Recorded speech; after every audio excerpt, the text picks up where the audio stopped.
Hi, everybody. Welcome back to our third session in this ongoing series of the Kabbalah of self-change. What I want to do is a quick review of what we did last week, and then we'll go on to the new segment, which I wanted to relate to today. Now, first of all, I hope that you were able to print out the packet that is for this week. Right? It says Kabbalah of Self-Change Part 2 on it, even though it's the third session, but these packets have a lot of material, and they sometimes take us more than 1 week to cover. So if you have that in hand. In any case, the quick review that we're going to do right now is really relating to the material that we discussed last week. So let's just do a very quick review of what we discussed last week. Last week, we discussed the point that when God created the world, it involved 3 subsequent steps. One step is the ideal of what the world should be based upon the perfect and ideal blueprint, which is the Torah.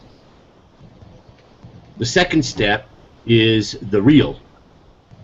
The real is that the universe, in fact, doesn't apparently constitute a perfect reflection of the ideal of that blueprint of the Torah.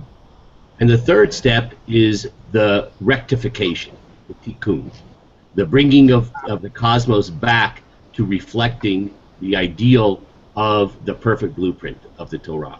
So in broad strokes, those are the 3 steps of existence: the ideal, the real, and the rectification. Now, the flaw or the defect of reality, the extent to which reality deviates from the ideal of the Torah, that itself has 3 components to it. Someone told me, I was never in the Israeli army, maybe Yonah can address this, that everything's explained in 3. Everything has 3. There are 3 parts to the gun, there are 3 parts of shooting, everything is 3. So the same thing here, everything has 3 elements to it. So the first element in the deviation of the real from the ideal is in the very nature of creation itself. So we spoke about the fact that there was what Kabbalah calls the shvirat hakelim, the breaking of the vessels. And without going into a whole review of every single component that we talked about in terms of the breaking of the vessels, the bottom line is that the world is a world of not unity, a perfect unity, at least the way we experience it. Of course, ultimately it really is, because ultimately God is the only reality, ultimate reality, and God is obviously the full oneness and unity, more of a unity than we could possibly imagine. Not a unity of component parts, but an absolute unity. In any case, the world in which we live and experience is a world of multiplicity, of being fractured. And that's the bottom line of the notion of the breaking of the vessels. Then we talked about the image of letters, that even though you can have a world of multiplicity in the sense that symbolically represented by letters of a word, that, let's say, the word to break, in Hebrew we gave the example last time, which is 3 Hebrew letters, Shin, Bet, and Resh. But even though those are now unique components, in that sense not a unity anymore, it's multiplicity, at least it's a coherent picture. Shin, Bet, Resh, in order, spell the word to break. Okay, shavar, break. But the breaking of the vessels is a more profound sense of multiplicity and fracturedness. And the image we gave last week is if you would take the Shin, Bet, and the Resh, but they're not in order anymore. They're just scattered. You no longer have a coherent word made out of parts, particulate aspects of reality, but create a coherence. The world we live in is a world of severe and profound incoherence, created by these particulate aspects of creation which don't seem to have any relationship to each other. Now, all of that is God's fault, as it were, right? That's the way God created the world. And we talked last week why God created the world in this particular way. And we explored that particularly through the very profound and well-known teachings of the Ramchal. And we talked about, again, 3 elements in that divine intention. One element is that God is the ultimate good, and the nature of good is to bestow good. So there had to be a reality which is with a W, holy, holy with a W, wholly other than God, in order for God to be able to bestow goodness upon that wholly other. Because if the only thing that exists was God, so that's not called goodness. He's just doing good to himself. So in order to create a reality which is wholly other, so there had to be this kind of fractured nature of existence. That's number one. Number two is that the greatest good, as we mentioned before, is God himself. So God, into bestowing good to others, that had to be God bestowing himself, giving himself to us. So giving himself to another. So giving holiness, that's God with a H, to those who are wholly other with a W. Got that? Okay. So we are sort of vessels. We exist as vessels for the imbibing of divine goodness, which is God. Well, how is that done? And that's the third component. Everything is three. That's the third component. The third component is that in order to truly imbibe that divine holiness, that divine wholeness, and therefore become more whole, so we have to somehow bring it into ourselves in a way which is not superficial, but is intrinsic, to bring it into ourselves. We gave the example of if you were put hand cream, just dump a blob of hand cream on your skin, well, that's your hand plus a blob of white cream on your hand. So it's touching you, but it's not internal. To internalize it, it has to be sort of rubbed into your skin and absorbed. So how do we do that? To make that goodness part of ourselves, it's by our free-willed actions, by us embracing that goodness. It's like we're rubbing that divine lotion into our soul. That's an interesting image.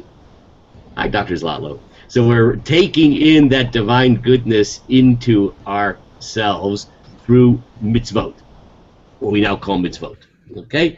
And that's why we saw that beautiful line of the Ramchal, that mitzvot are not only the means to imbibe that divine goodness, but it is the end itself, because the mitzvot themselves are divinity.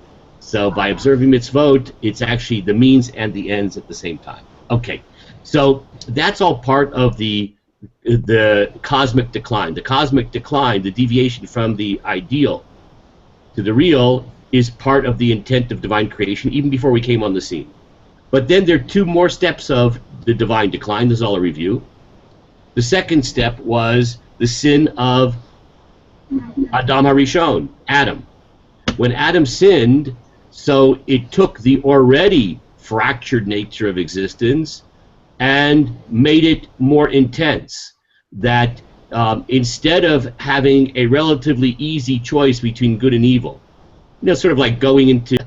So when Adam sinned, that created a more profound fracturing, but that fracturing, in fact, is something, unfortunately, that we all inherit. Because Adam HaRishon is not just the first person. He's the primordial man, the primordial human. And so that sense of alienation, I think I was talking about Baskin-Robbins ice cream, right? We go into Baskin-Robbins ice cream, we choose between vanilla and chocolate. That's a choice. But it's not a particularly profound choice, Let's say make it a little bit more profound. How about dietetic ice cream versus non-dietetic? I guess that makes it a little bit more profound. I don't think Baskin-Robbins has such a thing. Pretend they do. So that's already a little bit of a challenge, but can deal with that. But what happened after the sin of Adam HaRishon, it becomes profound choice. We become the forces of being drawn towards the material and away from the divine. So those material forces become so ingrained within our very nature that to choose goodliness and godliness becomes a profound and vexing experience. Okay, so that's the second stage of decline. So there's the decline, which is a result of the cosmic nature of creation.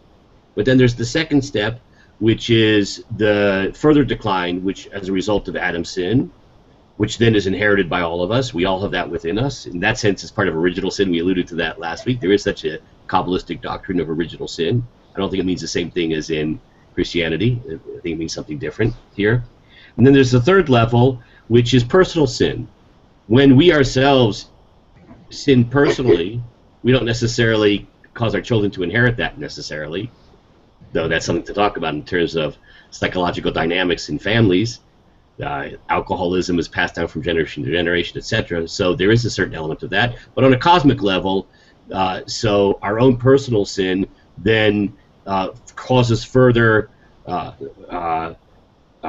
fracturing of existence into multiplicity. So those are the three levels. Cosmic fracturing, the fracturing caused by original sin of Adam Rishon, the first person, and then the personal fracturing of when we ourselves make the wrong choices.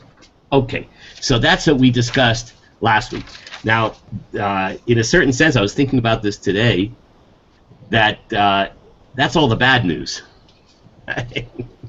It's all kind of a downer, because talking about how the world exists in a fractured state and why it exists in such a fractured state, how that came to be. Today we're going to begin talking about the rectification. So today is going to be happy day. Everybody excited? Yeah. Today's the good news. Okay. So let's now go ahead. If you have your packets, so bring them out because you're going to need them now. And we're going to begin our discussion of the good news. We're going to be talking about the unity of existence and our ability to create tikkun, to create rectification.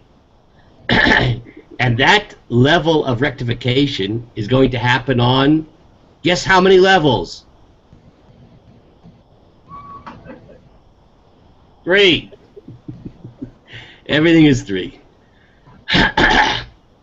Let's take a look at a very, very famous midrash, and this is so timely. Does everybody know that it's Rosh Chodesh Shvat? Right now, as we speak, it's Rosh Chodesh Shvat, the beginning of the month of Shvat, and that means that in 2 weeks we're going to have the holiday of Tu B'Shvat, the 15th of Shvat, which is Chag HaIlanot, the celebration of the trees. So we're going to take a look at a very famous midrash, which many people who teach about the significance, perhaps the deeper significance of Chag HaIlanot, Tu B'Shvat, the festival of the trees of Tu B'Shvat, often quote this midrash, very famous midrash. But we're going to see this midrash may mean a lot more than it's often understood, how it's often understood. So let's take a look at that midrash. We'll read it in Hebrew. Re'eh et ma'aseh ha'elokim. Look at the deeds of God. Ki mi yuchal letaken et asher yifto. Who can rectify litaken, tikkun? That's our famous word. Who can rectify that which has become distorted, damaged? Bisha shebara hakadosh baruch hu et Adam Rishon. At the time that the Holy One, blessed be He, that's God, created the first human being, nitalo, He took him by the hand. The hechaziro al kol ilanei Gan Eden, and He took him to all the trees of the Garden of Eden. Took him for a little botanical tour of the botanical garden of the Garden of Eden. Amarlo, and He said to him, Re'eh ma'asai, see my deeds. Kama na'im, how beautiful they are. Umeshubachin hein, how praiseworthy they are. V'kol shabarati bishvilcha barati. And everything that I've created is for you.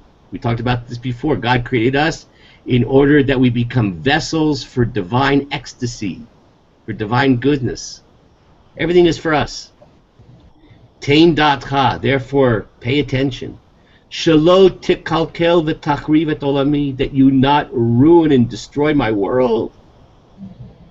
She'im kilkalta, because if you ruin it, ein mi sheyitaken acharecha, there's no one who can fix it. Who's going to fix it afterwards?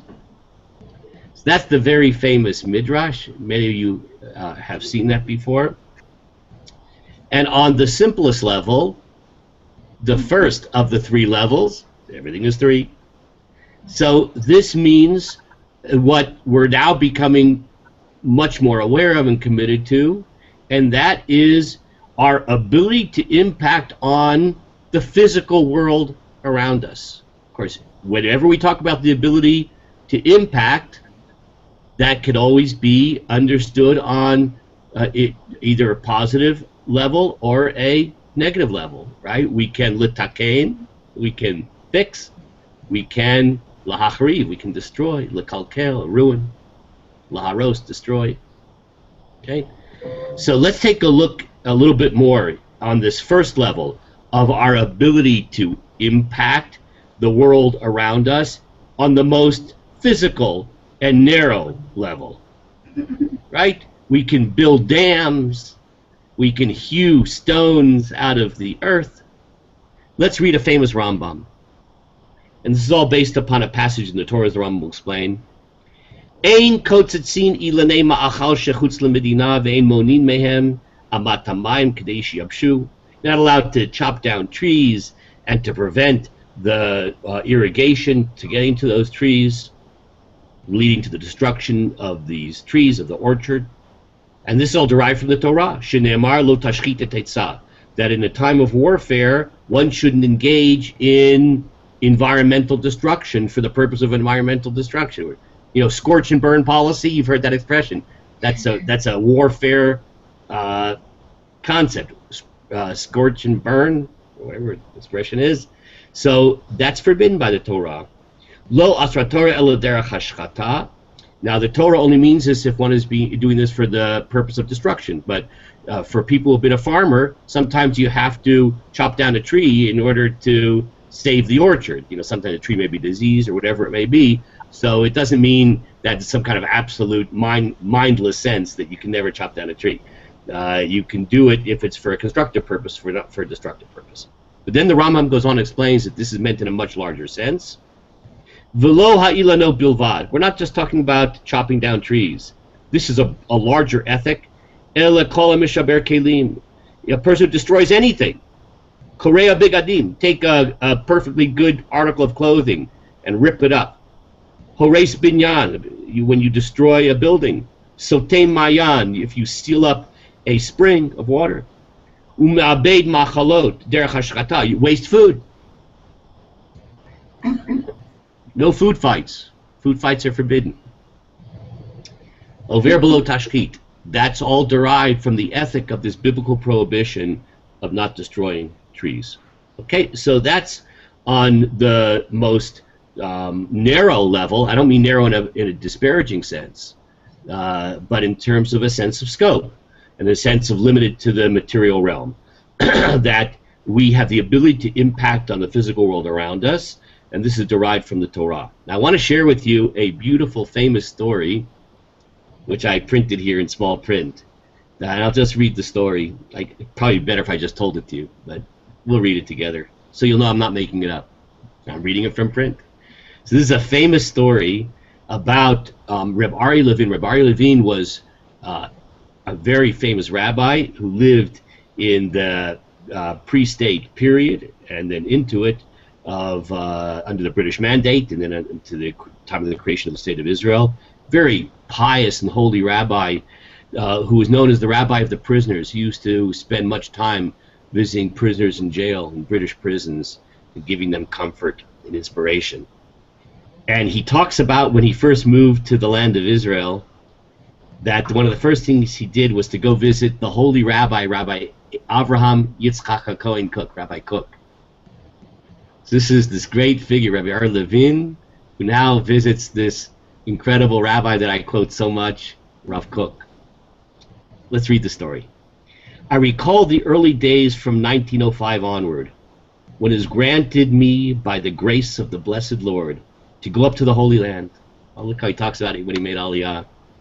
This was not like nowadays, nefesh b'nefesh. You know, you fly on this El flight, first class service. Everybody is a new immigrant to Israel, which is a wonderful thing. And you land in a wonderful country that is just all the amenities. 1905. This is a different world. And I came to Jaffa. Yaffo. There I first went to visit our great master, Rabbi Abraham Isaac Kook. This is before he was chief rabbi, right? He became chief rabbi only after World War I. He was the rabbi of Yaffo and the agricultural communities along the coastline into the Galil. So he went to visit Rav Kook, who received me with good cheer, as was his hallowed custom to receive everyone. We chatted together on the themes of Torah study. You know, when two people like that get together, they don't talk about the World Series or the Super Bowl. Right? When they want to have fun, they talk about Torah.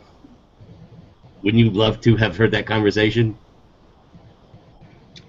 After an early mincha, the afternoon prayer service, Rav Kook went out, as his hallowed custom was, to stroll a bit in the fields and gather his thoughts, and I went along. So imagine Rav Kook being accompanied by Rav Ari Levine. You're going to take a stroll out in the fields, collect their thoughts, and relax, think about God's creation. On the way, I plucked some branch or flower. You know, people absent-mindedly pull a little flower or a little blade of grass. Our great master, Rav Kook, was taken aback. He told me gently, "Believe me, in all my days I have taken care never to pluck a blade of grass or flower needlessly when it had the ability to grow or blossom. You know the teaching of the sages that there's not a single blade of grass below here on earth which does not have a heavenly force above telling it grow.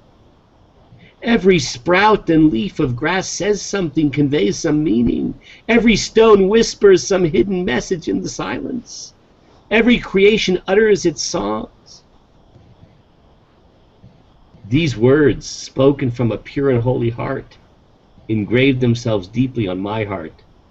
From that time on, I began to feel a strong sense of compassion for everything." Okay, so that's an amazing, beautiful story of the sense of responsibility and appreciation for the world around us.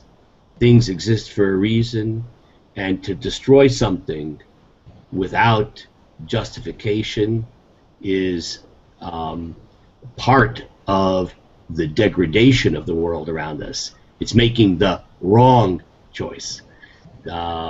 Okay, so that's the first level of impact that we have on the physical world around us, to be able to use the world productively or relate to it destructively, in sort of the environmental sense of which we speak. And that original midrash that we saw is usually understood to be conveying that message. But we're going to see in the next few minutes that there are two more levels of our ability to impact the world around us, perhaps conveyed by the original midrash, but on a deeper level of understanding. So let's take a look in that, the second level now of wider influence. Let's see how this is expressed in the Ramchal. If you look more deeply into the matter, you will see that the world was created for man's use. In truth, man is the center of a great balance. For he is pulled after the world. For if he is pulled after the world and is drawn further from his creator, he is damaged, and he damaged the world with him. And if he rules over himself and unites himself with creator, and uses the world only to aid him in the service of his creator, he is uplifted, and the world itself is uplifted with him. For all creatures are greatly uplifted when they serve the whole man, who is sanctified with the holiness of the Blessed One. Okay, let's talk about what the Ramchal means here. The Ramchal is speaking of the effect of taking the resources which exist in the world, which are created for us, and using those resources in order to serve God. So let's take the example of a glass of wine. Everybody have their glass of wine in front of them? Okay, we're going to make a toast to God. So we take this glass of wine. Glass of wine that's part of the natural world around us. Now we can take that glass of wine and we can make a blessing over it. Make that blessing. We can make kiddush. We can sanctify the Sabbath with that glass of wine. Now that glass of wine is a material object, but when we take that material object and we then use it in order to sanctify the Sabbath, to do that particular mitzvah, that in fact elevates that glass of wine. That glass of wine now becomes a spiritual entity. It's become uplifted. Why? As the Ramchal says in that last sentence, for all creatures are greatly uplifted when they serve the whole man. So that creature, in the sense of creation in this particular case, that glass of wine becomes not just a glass of wine, but it becomes uplifted when it serves the whole man. The whole man, he means when it contributes to our becoming more whole. Remember, the world is in a state of fracture, and when we behave in a way which creates wholeness, we take the letters of the Hebrew alphabet, which are scattered and incoherent, and we put them together to communicate a whole concept. So that creates a sense of wholeness, of coherence. So when we use the world around us in order to do that, that uplifts that aspect of existence.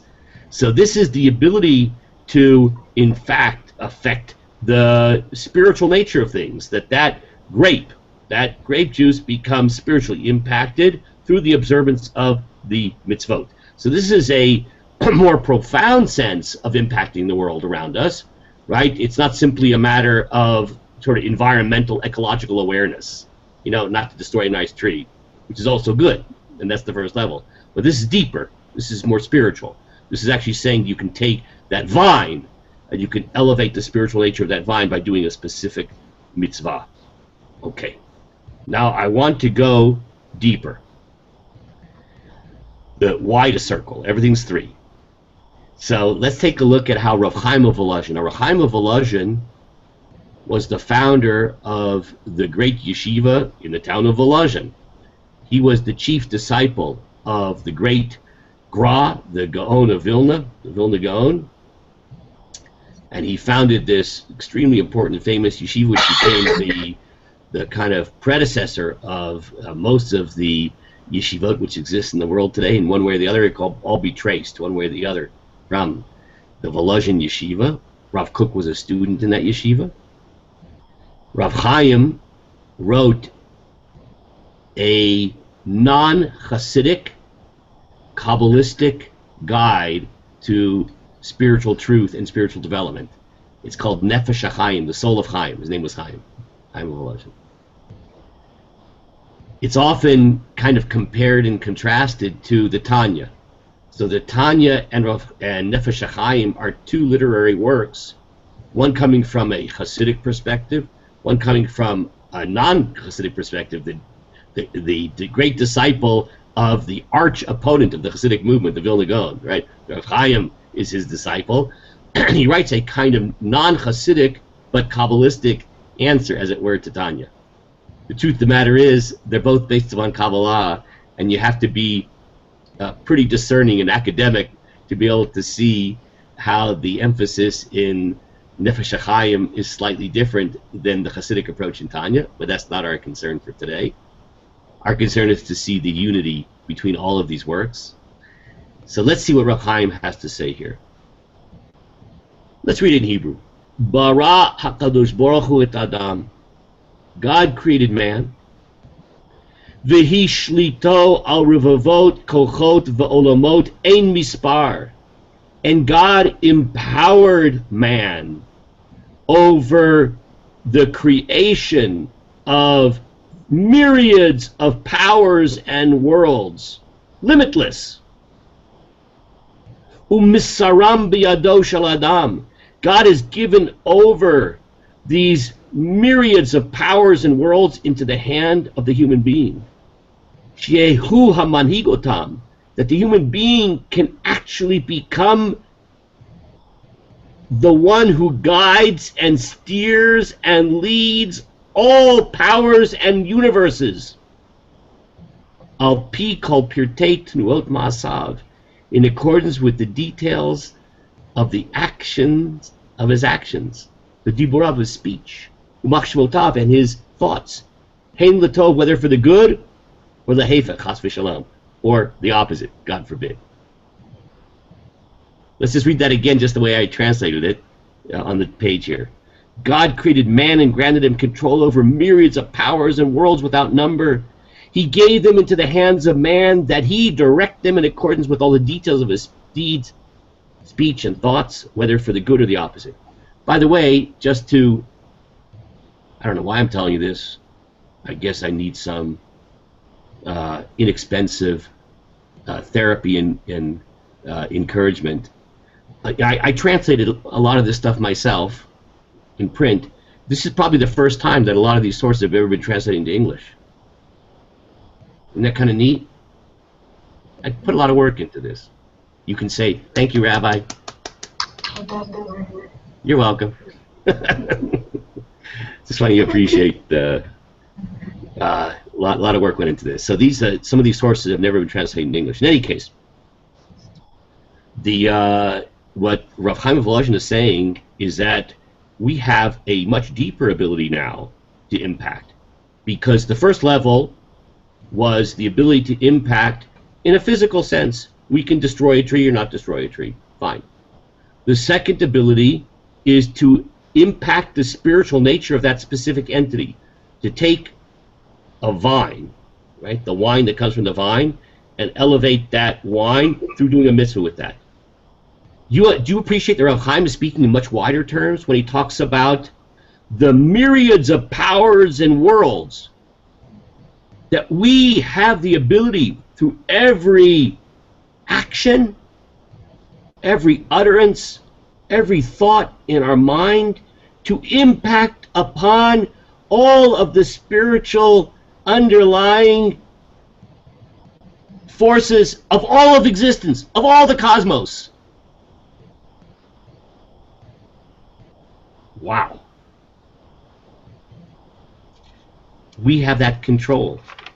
We have that ability. Let's see how Rav Kook expresses this idea. There is an essential interconnection between the soulfulness which exists in the entirety of the world and the soulfulness of man. All leads to one place. There is no solitary, isolated soul in all of existence. All is connected and interwoven. Everything is connected. And we are at the control panel of this incredible cosmic system of interconnectedness, and we're in the control panel. Everything that we think, everything that we speak, every action that we take is pushing buttons in the control panel that is in fact affecting the entire cosmos, all of the worlds, all of the powers that are in existence. I'm scaring myself.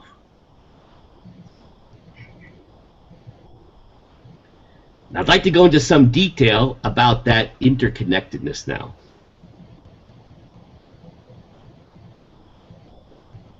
Maybe it's 3 parts of interconnectedness. I first want to talk about the interconnectedness as it exists within the relationship between individuals and society as a whole. Let's take a look at a passage in the Talmud which demonstrates this connectedness between the individual and society as a whole on a deep spiritual level. Passage from the Talmud Masechet Sanhedrin. Our rabbis taught, since the death of the last prophets, Haggai, Zechariah, and Malachi, the Holy Spirit Ruach HaKodesh. It's a kind of power prophecy. Departed from Israel. Yet they were still available. They were still able to avail themselves of the bat kol. So somehow, after the end of the prophetic era, Haggai, Zechariah, and Malachi were the last of the prophets. There's no longer prophecy in the fullest sense of the word, but there is a kind of supernatural quasi-prophecy, which is called bat kol. A bat kol is kind of hearing a divine voice. By the way, you got to be a little careful if you think you're hearing divine voices. Call me up if you think you're hearing divine voices, and this will get a little reality check there, okay? Get a little worried. Okay? But in any case, there was a kind of a divine voice, a bat kol. The Talmud talks about it sometimes, that when sages would be discussing issues of Jewish law, and a divine voice would weigh in on the argument, okay? So there's a certain level of mystical experience called a bat kol. Let's read on.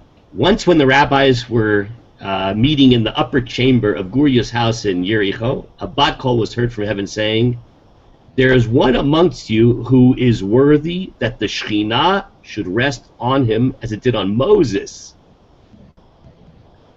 But his generation does not merit it."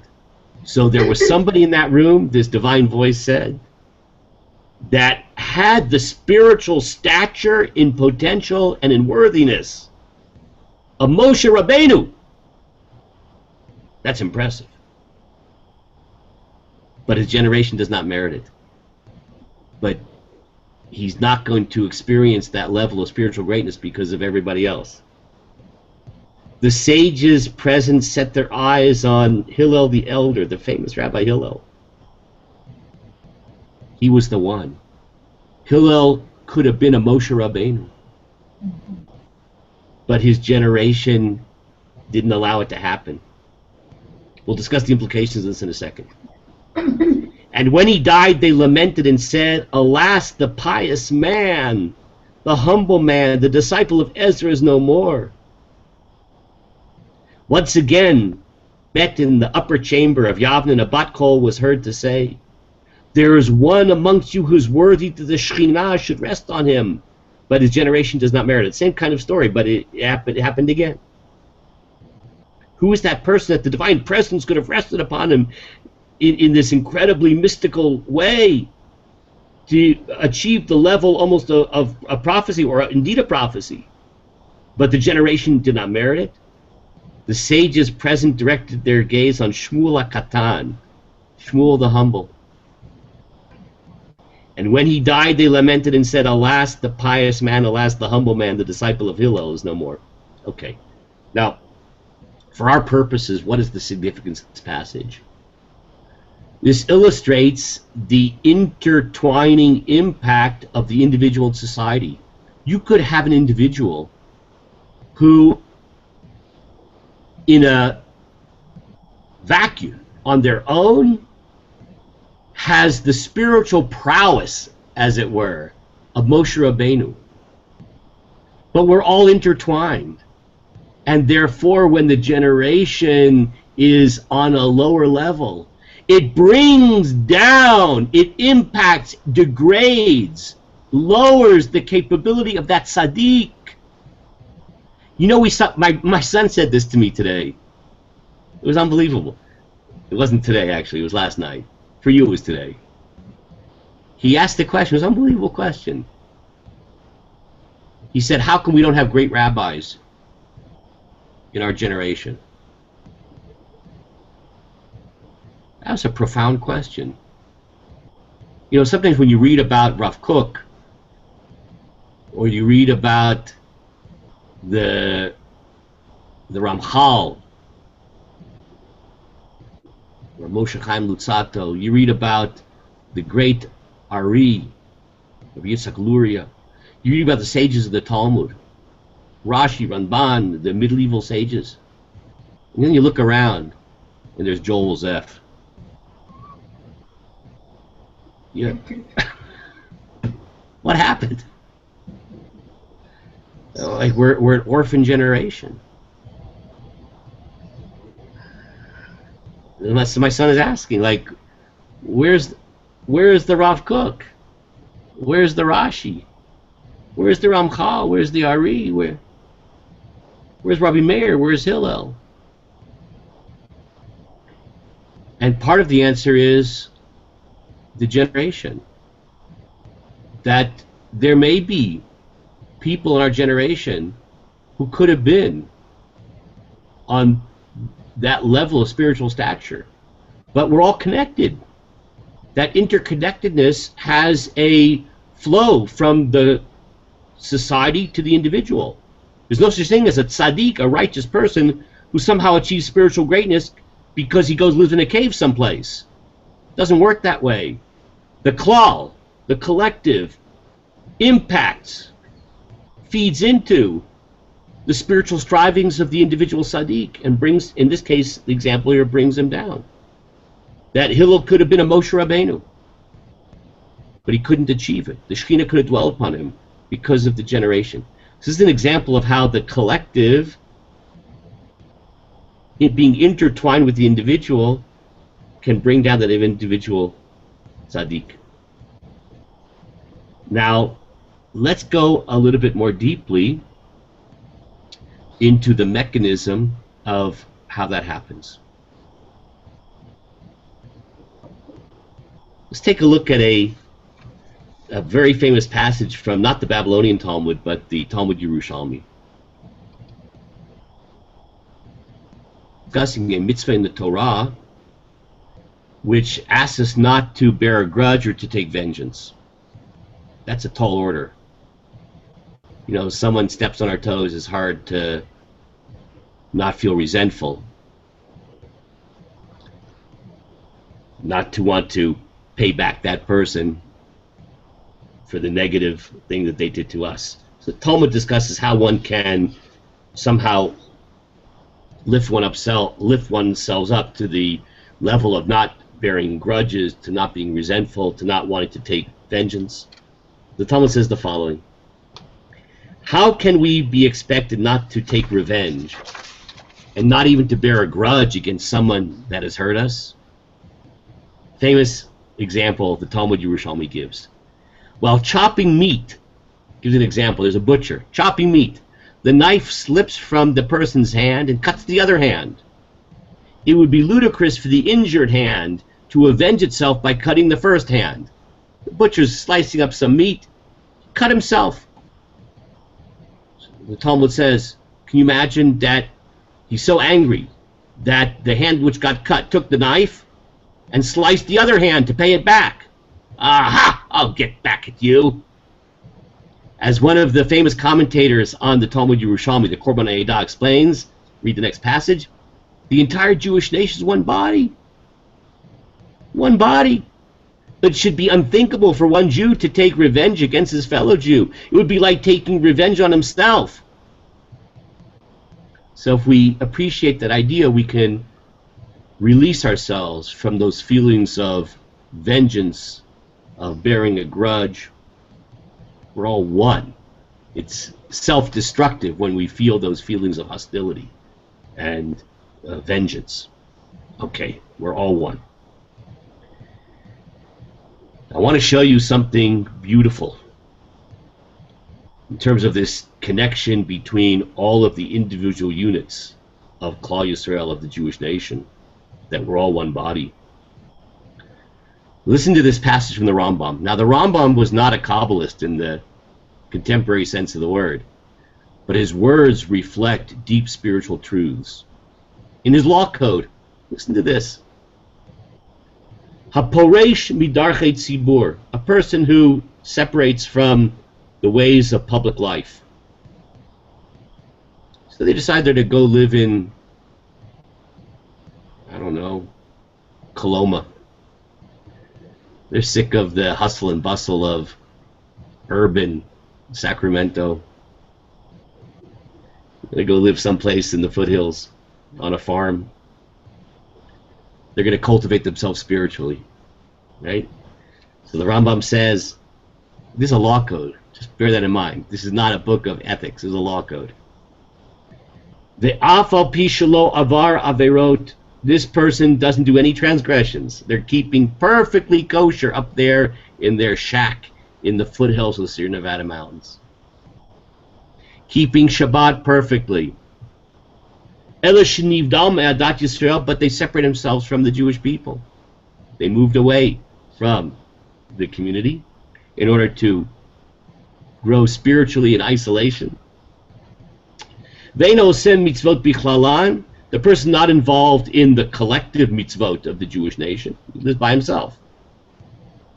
V'lo nichnas b'tzaratan, he doesn't, a beautiful phrase, wow, he doesn't enter into the pain of the Jewish people, right? He's sick of being part of the kind of drama of Jewish history. So he's going to serve God and develop himself spiritually in a cave, in a shack in the foothills of the Sierra Nevada mountains.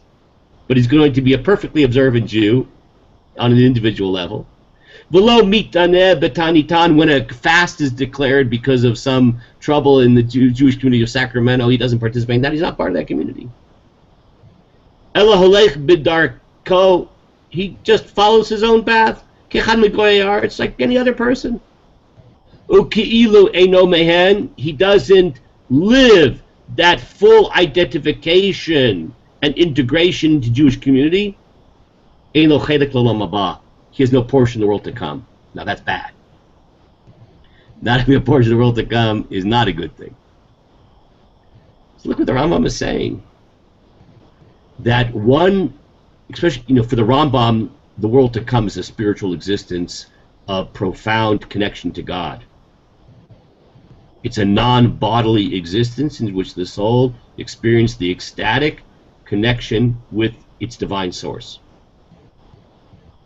A person can't experience this if they cut themselves off from community. That being cut off from community, which leads to this being cut off from the divine source of the soul, right? That being cut off is not a punishment. It's the natural consequence of cutting oneself off with the Jewish people. So we're all interconnected, and to cut oneself off from that interconnectedness is spiritual suicide, the Rambam is saying. To cut oneself off from Klal Yisrael, from the Jewish nation, even though you're pious and observant, is spiritual suicide. One has lost one's place in the world to come. That's spiritual suicide, in the simplest sense of the word. Okay. Now, this interconnectedness is unique to the Jewish people. And I want to explain why. Look at this next passage, now from Rav Kook. It's a very profound idea. The relationship between Knesset Israel and its individuals, right, the collective whole of the Jewish people and all of the Jewish individuals, is different from the relationship between any other national collective and its individuals. So, individual Jewish citizens of the Jewish nation, I don't mean this in contemporary political sense, right? That is not analogous to American citizens and their relationship to the American nation. There is no similarity. How?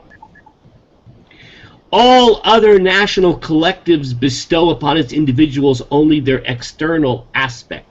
When you're an American citizen, you are part of the collective in a what he calls external sense, in a kind of a material sense. That is, that you're part of a political entity through which you have a certain level of commitment and allegiance. You pay taxes, you carry out your obligations, you get certain benefits, etc.